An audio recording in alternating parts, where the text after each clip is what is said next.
Behind the scenes of 2 Kings 4:3-6, something deeper was happening. This woman was not just borrowing jars. She was building capacity for a miracle. Every knock on a neighbor's door was an act of faith.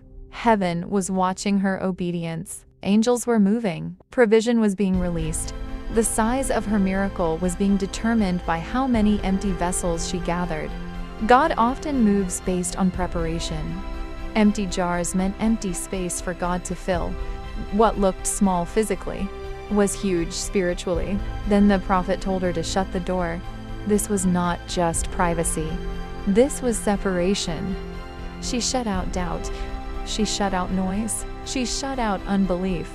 Behind the scenes, God was creating an atmosphere of faith. Miracles often happen in private before they appear in public. The closed door became the birthplace of overflow. Now she begins to pour. She only had one small jar of oil.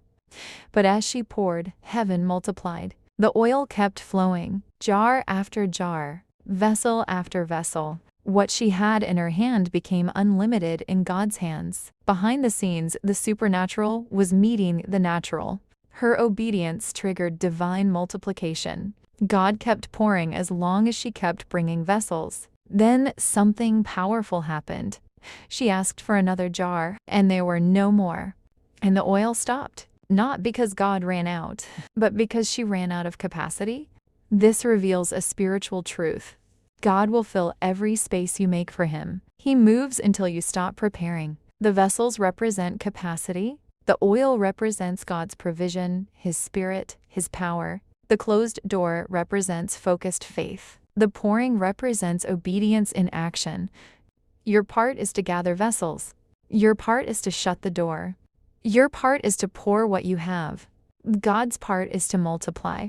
God's part is to provide. God's part is to overflow. Behind the scenes, God is waiting for your obedience. He is waiting for you to prepare. He's waiting for you to make room. The miracle is not in what you have. The miracle is in what you do with what you have. If she had gathered more vessels, there would have been more oil. God is still saying today, "Bring me empty vessels, and I will fill them."